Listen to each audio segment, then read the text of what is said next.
নমস্কার বন্ধুরা, কেমন আছেন সবাই? আজকে নতুন একটি ভিডিওতে আপনাদের সবাইকে স্বাগত জানাই। আমার যে সমস্ত বন্ধু যে প্রান্ত থেকে দেখছেন, বড়দের জানাই প্রণাম এবং ছোটদের অনেক অনেক ভালোবাসা জানিয়ে আজকের ভিডিওটি শুরু করছি। কয়েকদিন যাবৎ ফোনের একটু অসুবিধের জন্যে আমি কারো বন্ধুর সেইভাবে কমেন্টের রিপ্লাইও দিতে পারছিলাম না এবং নিজেরও শরীরটা একটু খারাপ হয়েছে, তাই কাল ভিডিও নিয়ে আসতে পারছিলাম না। আজ চেষ্টা করেছি একটু ছোট্ট করে আপনাদের সাথে ভিডিও শেয়ার করার জন্য। তো চলুন, সারাদিনের ব্যস্ততা কাজকর্মের সাথে উমার গল্পকথার যেমন একটি করে ছোট্ট গল্প আপনাদের সাথে শেয়ার করে থাকি, আজও সেইভাবে একটি ছোট্ট গল্প আপনাদের সাথে শেয়ার করে নেব। তবে সারাদিনের কী কাজকর্ম রয়েছে সেটাও একবার বলে দিই। সকাল সকাল ছেলেকে টিফিন বানিয়ে দিয়েছি, ও কলেজ চলে গিয়েছে। এখন আপনাদের দাদাভাইয়ের জন্য দুটো রুটি, একটু ছোলার ডাল করেছি টিফিনে, আর একটু চা। এটা ছিল সকালের টিফিন।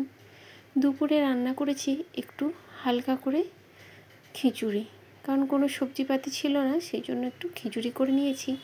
আর সারাদিন বেশ বৃষ্টি হচ্ছে, আর বৃষ্টিতে তো খিচুড়ি একটু ভালোই লাগে না, সেই জন্য একটু খিচুড়ি করে নিয়েছি।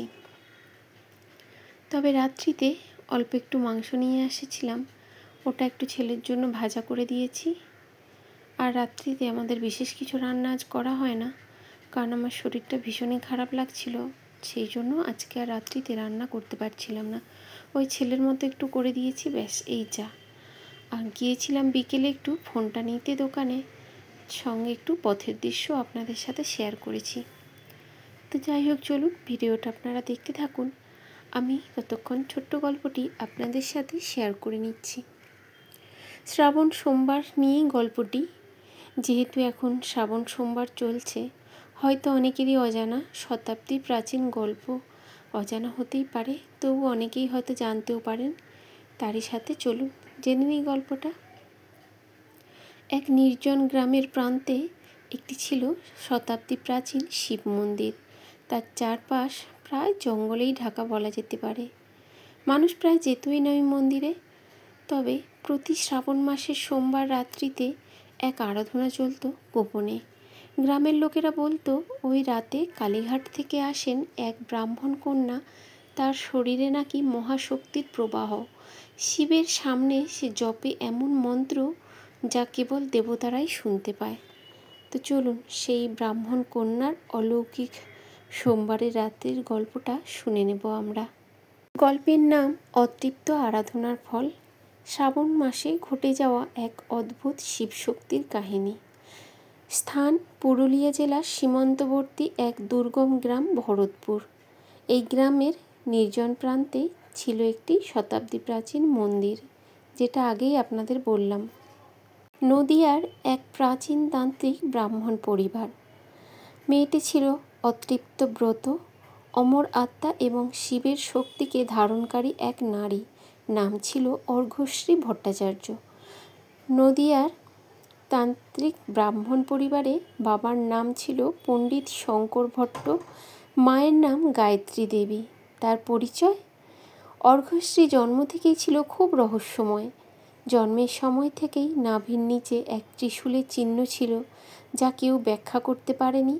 মাত্র 7 বছর বয়সেই সে ওম নমঃ শিবায় মন্ত্র জপ করতে থাকত। সারাক্ষণ কেউ তাকে শেখায়নি, অথচ সে নিখুঁত উচ্চারণে শিবতত্ত্ব ব্যাখ্যা করত।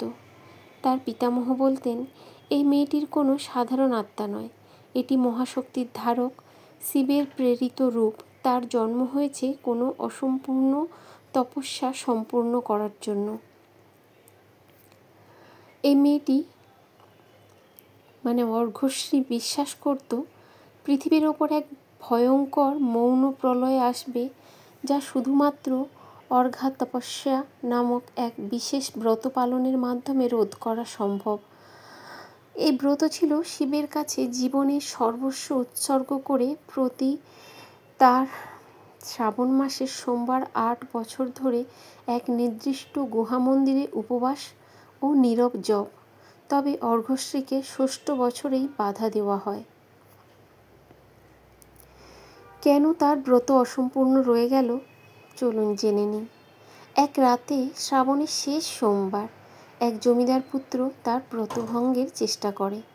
তাকে রক্ষা করতে গিয়ে অর্ঘ্যশ্রী নিজেই গুহার শিবলিঙ্গের ওপর প্রাণত্যাগ করে। মৃতদেহ মিলল না, শুধু শিবলিঙ্গের নিচে রক্তের দাগ ও তার হাতের মুদ্রার চিহ্ন, যা আজও সেই পাথরে খোদাই। মৃত্যু নয়, শক্তির মিশ্রণ। তন্ত্রশাস্ত্র বলে অর্ঘ্যশ্রী আসলে মৃত্যুবরণ করেনি। তিনি হয়ে যান শিবলিঙ্গের অভ্যন্তরীণ শক্তি, এক তপস্যার প্রাণ ও শক্তি। প্রতি বছর শ্রাবণের শেষ সোমবার সেই শক্তি গর্জে ওঠে। অর্ঘ্যশ্রী ফিরে আসেন নতুন রূপে। কিছু অলৌকিক লক্ষণ আজও নাকি দেখা যায়। মন্দিরের কাছে কেউ মাটিতে কান পাতলে নাকি শোনা যায় ওং অর্ঘ্যং নমঃ শিবায় মন্ত্র জপ। এক নির্জন বটগাছে শ্রাবণ মাসে অর্ঘ্যশ্রী নাম লেখা পাতায় জেগে ওঠে। মাঝরাতে কেউ কেউ দেখেন এক কিশোরী শ্বেত বসনে শিবের সামনে ধূপ জ্বালাচ্ছে। পুরনো পুঁথিতে বলা হয়েছে, যেদিন শ্রাবণের শেষ সোমবার হবে পূর্ণ চন্দ্রগ্রহণে, সেদিন অর্ঘ্যশ্রী আবার মানব রূপে আবির্ভূত হবেন তার শেষ অর্ঘ্য নিবেদন করতে, যার ফলে পৃথিবী একবার প্রলয় থেকে রক্ষা পাবে। প্রাচীন তান্ত্রিক পুঁথি ত্রৈলোক্যভেদ তন্ত্র অনুসারে যবে তপস্যা অসম্পূর্ণ হয়, শিব নিজে প্রকৃতিকে নির্বাক করেন। তখন হয় মৌন প্রলয়, এক নিঃশব্দ ধ্বংস যা জলে স্থলে আকাশে গুঞ্জন ছাড়াই শেষ করে দেয় প্রাণ। অর্ঘ্যশ্রী যখন ষষ্ঠ ব্রতের রাতে প্রাণ বিসর্জন দেয়, তখন শিব তার অর্ঘ্য গ্রহণ করেন, কিন্তু অসম্পূর্ণতায় প্রকৃতিকে দেন এক শর্ত: এই আত্মা আবার ফিরবে পূর্ণতার জন্য, এবং শ্রাবণের এক বিশেষ রাত্রে যদি সে অর্ঘ্য সম্পূর্ণ না করে, তবে মৌন প্রলয় নিশ্চিত। পুনর্জন্ম কোথায়, কবে, কিভাবে হয়েছিল, চলুন জেনে নিই। বহু শতাব্দী পরে শ্রাবণ মাসে পুরুলিয়ার পদ্মছড়া গ্রামে জন্ম নেয় এক কন্যার নাম রাখা হয় আরজা। জন্মের সময় তার পিঠে অদ্ভুত ত্রিশূলের চিহ্ন। সে 11 বছর বয়সে মায়ের মৃত্যুর পর ক্রমাগত অদ্ভুত স্বপ্ন দেখতে শুরু করে। পুরনো গুহা মন্দির, শিবলিঙ্গ, ধূপগন্ধ আর একটা মেয়ের কান্না। তার গলায় মন্ত্রোচ্চারণ শুনে গ্রামের এক বৃদ্ধা বলেন, তুই অর্ঘ্যশ্রী, তুই ফিরে এসেছিস শেষ অর্ঘ্য দিতে। সেই বছর শ্রাবণের শেষ সোমবার পড়েছিল পূর্ণ চন্দ্রগ্রহণের রাতে, যেটা পুঁথিতে লেখা ছিল অর্ঘ্যশ্রীর প্রত্যাবর্তনের সন্ধিক্ষণ। রাত 12টার পরে আরজা একা চলে যায় পুরনো ভরতপুর গুহা মন্দিরে। সঙ্গে ছিল এক পিতলের লৌহ ঘণ্টা, ত্রিফলা বীজ এবং পুনর্জন্মের পোড়া ধুতি, যা এক আশ্রম থেকে উদ্ধার হয়েছিল আগেই। সে বসে জপ শুরু করে, ওং হুং অর্ঘ্যং শিবায় নমঃ। রাত 1:30টার সময় হঠাৎ শিবলিঙ্গ ফেটে এক সাদা আলো বের হয়। বাতাসে ছড়িয়ে পড়ে ধূপের গন্ধ, বজ্রপাত ছাড়াই আকাশ কাঁপে। তারপর আরজাকে কেউ দেখতে পায় না। তার দেহ মিশে যায় শিবলিঙ্গে, শুধু তার কণ্ঠস্বর শুনতে পাওয়া যায়, শেষ অর্ঘ্য অর্পণ করিলাম, এবার প্রলয় থেমে থাকুক। পরদিন সকালে মন্দির থেকে আলো বের হয়, গুহার পাথরে খোদাই হয়ে যায় একটি নতুন লাইন: অর্ঘ্য সম্পূর্ণ, শক্তি স্থিত, প্রলয় রুদ্ধ, শ্রাবণ রক্ষিত। আজও প্রতি বছর সেই রাতে ঠিক একই সময়ে কেউ কেউ শোনে আরজাশ্রীর কণ্ঠে সেই মন্ত্র। অর্ঘ্যশ্রী তার ব্রত সম্পূর্ণ করেছে, তবে তপস্যার সেই শক্তি এখনও গুহা মন্দিরে বন্দী। যদি কেউ অশুদ্ধ মনে সেখানে প্রবেশ করে, তবে সেই শক্তি পুনরায় জেগে উঠবে আর মৌন প্রলয় ফিরে আসবে। তো আজকের গল্পটি এই পর্যন্তই ছিল।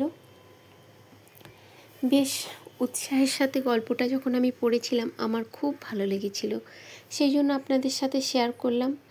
এই ছোট্ট শ্রাবণ মাসে যেটা আমাদের অজানা গল্প, হয়তো অনেকেই জানেন। যে সমস্ত বন্ধু জানবেন অবশ্যই আমার সাথে কমেন্টে শেয়ার করবেন। আর এখন রাত্রিতে ছেলের জন্য একটু চিকেন ভাজা করছি, এটাই ছিল রাত্রির রান্না।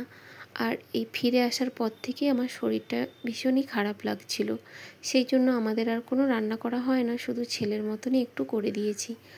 তো যাই হোক, এই রাত্রির রান্নাবান্না নিয়ে আজকের ভিডিওটা এই পর্যন্তই ছিল। তো বন্ধুরা, যদি ভিডিওটি ভালো লেগে থাকে এবং নিত্য নতুন এরকম গল্প যদি আপনাদের ভালো লেগে থাকে, অবশ্যই চ্যানেলটিকে লাইক শেয়ার করবেন। ভালো থাকবেন, সুস্থ থাকবেন। দেখা হচ্ছে অন্য একটি ভিডিওতে। নমস্কার বন্ধুরা।